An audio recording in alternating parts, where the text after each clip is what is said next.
दोस्तों, मैं आपके सामने द नॉलेज हब पे लेके आ रहा हूँ करंट अफेयर्स। ये अगर आप एसएससी, बीपीएससी या कोई स्टेट पीसीएस एग्ज़ाम की तैयारी कर रहे हैं तो आपके लिए काफ़ी ज़्यादा हेल्पफुल होगा ये टॉपिक करंट अफेयर्स का।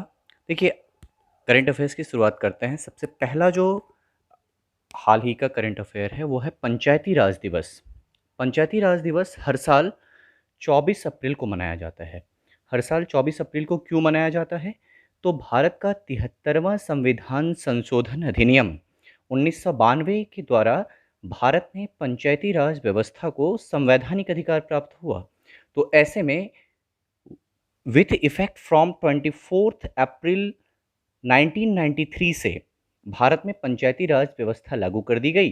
तो इसीलिए 2010 से प्रत्येक वर्ष हम पंचायती राज दिवस के रूप में मनाते हैं 24 अप्रैल को।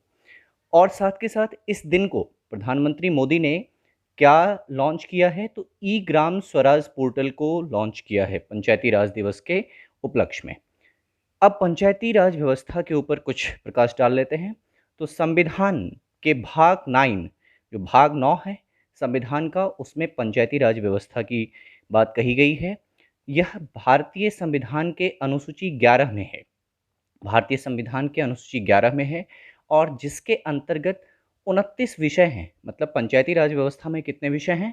तो 29 विषय हैं। और अनुच्छेद कौन सा है, आर्टिकल कौन सा है? तो आर्टिकल 233 से लेकर आर्टिकल 243 ओ तक है। 43 से लेकर 243 ओ तक है। साथ के साथ सबसे पहले पंचायती राज व्यवस्था की सिफारिश किसके तहत हुई थी, समिति के तहत हुई थी? तो बलवंत राय मेहता समिति या कमेटी 1957 में गठित की गई। और इसके आधार पर प्रथम पंचायती व्यवस्था राजस्थान के नागौर जिले में किया गया 2 अक्टूबर 1959 को। हालांकि क्वेश्चन अगर आपसे पूछता है कि कौन सा पहला राज्य था जो संपूर्ण राज्य में पंचायती राज व्यवस्था लागू करता है, तो वो आंसर है 1959 में आंध्र प्रदेश। समिति कौन सी थी जिसने कि कॉन्स्टिट्यूशनल स्टेटस के लिए जिक्र किया कि आप पंचायती राज व्यवस्था को कॉन्स्टिट्यूशनल या संवैधानिक व्यवस्था प्रदान कीजिए? तो वो थी एल.एम. सिंघवी कमेटी। 1986 में लाई गई थी, जिसके तहत ये राजीव गांधी के समय लाई गई थी। नेक्स्ट जो दूसरा करंट अफेयर है वो है चीन का मंगल अभियान। देखिए, आपको पता होगा कि भारत ने भी मार्स ऑर्बिटल मिशन, जिसको मॉम नाम से जाना जाता है, 2014 में लॉन्च किया था। आप 2000 के नोट पे अगर देखेंगे तो आपको मॉम दिखेगा, भारत अभियान दिखेगा, मंगल अभियान। और ये जो चीन, हालांकि चीन अभी तक मंगल अभियान नहीं लॉन्च कर पाया है, तो तियानवेन वन ये 2020 में ही लॉन्च करने की बात है। उसका नेमिंग अभी हुआ है, जिसका नेम क्या होगा? Tianwen one. ऐसा करने वाला, मंगल अभियान को लॉन्च करने वाला चीन कौन सा देश बन जाएगा? तो 5वां देश बन जाएगा। इससे पहले कौन कौन से देश लॉन्च कर चुके हैं? तो US, Russia, EU European union, European space agency होता है, इंडिया चौथा नंबर था और 5वें नंबर पर होगा चाइना। इसके बाद तेल निर्यातक देशों का संगठन। देखिए, तेल निर्यातक देशों का संगठन है OPEC, organisation of petroleum exporting countries. हालांकि ये क्यों चर्चा में है? तो आजकल आपको पता होगा कि कोविड-19 के कारण, जो कोरोना वायरस है उसके कारण बहुत ज़्यादा हालात खराब हो चुके हैं तेल निर्यातक देशों का, क्योंकि खपत काफ़ी ज़्यादा कम हो गया है। तो ऐसे में इस ओपेक के साथ ओपेक प्लस में रसिया जुड़ता है। ओपेक प्लस में रसिया जुड़ता है और अब सुपर ओपेक की बात हो रही है। क्यों? क्योंकि यूएस भी आपको पता होगा कि बहुत बड़ा तेल उत्पादक देश है। तो ऐसे में OPEC plus Russia plus US को क्या कहा जाता है? Super OPEC. तो इसलिए ये चर्चा में है। हालांकि कुछ एक्स्ट्रा इन्फॉर्मेशन मैं आपको देते चलूँ कि ओपेक का जो हेडक्वार्टर है वो है वियना में। ओपेक का हेडक्वार्टर है वियना में। वियना राजधानी है ऑस्ट्रिया की। वियना राजधानी है ऑस्ट्रिया की।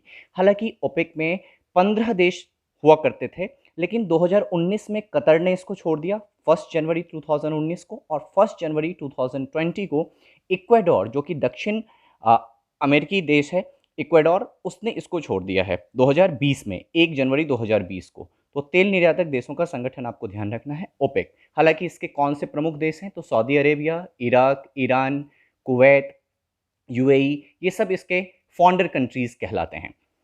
नेक्स्ट जो फोर्थ टॉपिक है कि वैश्विक प्रेस स्वतंत्रता सूचकांक, वर्ल्ड प्रेस फ्रीडम इंडेक्स, देखिए भारत साल दर साल इसमें फिसलता चला जा रहा है। अभी जो हाल का रिपोर्ट आया उसमें भारत 142nd रैंक पर है, 142वें स्थान पर है।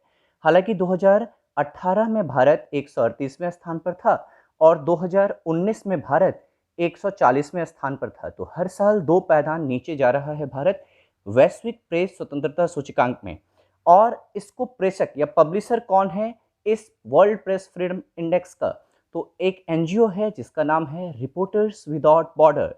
तो रिपोर्टर्स विदाउट बॉर्डर जो कि बेस्ड है कहाँ पर? पेरिस बेस्ड ये एनजीओ है जिसका हेडक्वार्टर है पेरिस। तो पेरिस बेस्ड ये एनजीओ है रिपोर्टर्स विदाउट बॉर्डर जो हर साल प्रेषित करता है और भारत इसमें साल दर साल 2 पायदान नीचे पहुंचता जा रहा है।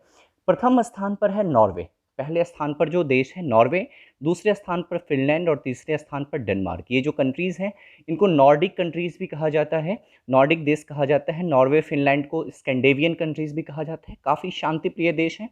नॉर्वे की राजधानी है ओस्लो।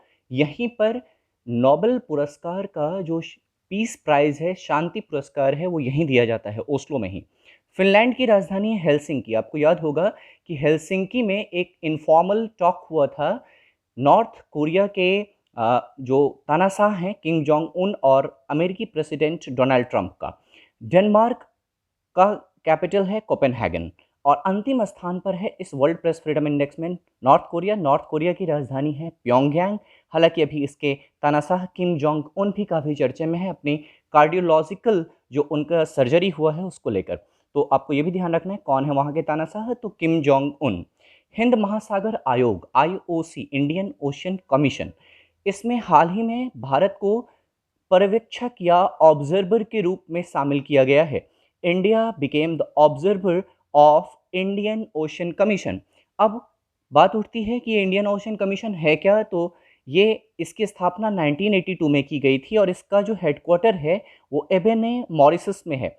मॉरिशस, पोर्ट लुइस जिसका कैपिटल है, और मॉरिशस एक अफ्रीकी देश है। हालांकि इस इंडियन ओशन कमीशन में मुख्यतः जो देश हैं वो अफ्रीकन कंट्रीज़ हैं, जैसे for example Madagascar, south Africa, Mozambique. ये जो इंडियन ओशन कंट्रीज़ इनको कहा जाता है, वो इसमें बहुत ज़्यादा शिरकत करते हैं, बहुत ज़्यादा इसके सदस्य हैं। नेक्स्ट जो है state current affairs. State current affairs जैसे स्टेट से भी रिलेटेड काफ़ी क्वेश्चंस पूछता है और कोविड-19 के कारण बहुत सारा स्टेट बहुत सारे अलग-अलग कदम उठा रहा है। तो ऐसे में कर्नाटक सरकार ने कोविड-19 से लड़ने के लिए आप्त मित्र मोबाइल ऐप की शुरुआत की है। कोविड-19 ये कोरोना वायरस से लड़ने के लिए कौन से मोबाइल एप्लीकेशन की शुरुआत की है? आप्त मित्र मोबाइल ऐप की शुरुआत की है। 23 अप्रैल को मनाया जाता है खोंगजोम दिवस। कौन सा राज्य इसको सेलिब्रेट करता है? तो मणिपुर। 1891 का एंग्लो मणिपुर जो वॉर हुआ था, युद्ध हुआ था, उसके जो शहीद हैं उनकी श्रद्धांजलि के रूप में हर साल खोंगजोम दिवस मनाया जाता है। ये लड़ाई हुई कहाँ थी? तो खोंगजोम की खेबा पहाड़ी पर ये लड़ाई हुई थी। नेक्स्ट, सुजलाम सुफलाम जल संचय अभियान, ये किस राज्य का अभियान है? तो गुजरात का ये अभियान है। ये तीसरा चरण है 2020 में। पहला चरण स्टार्ट किया गया था 2018 में। मॉनसून से पहले झीलों, नदियों, चेक बांधों को गहरा करने की योजना है ताकि अधिक से अधिक पानी का संचय हो सके। नेक्स्ट है दापोरिजो पुल। ये है सुबनसिरी। सुबनसिरी किसकी ट्रिब्यूटरी है, किसकी सहायक नदी है? तो ब्रह्मपुत्र की। सुबनसिरी है ब्रह्मपुत्र की सहायक नदी और ये अरुणाचल प्रदेश में ही है। अरुणाचल प्रदेश में इसको बनाया किसने है?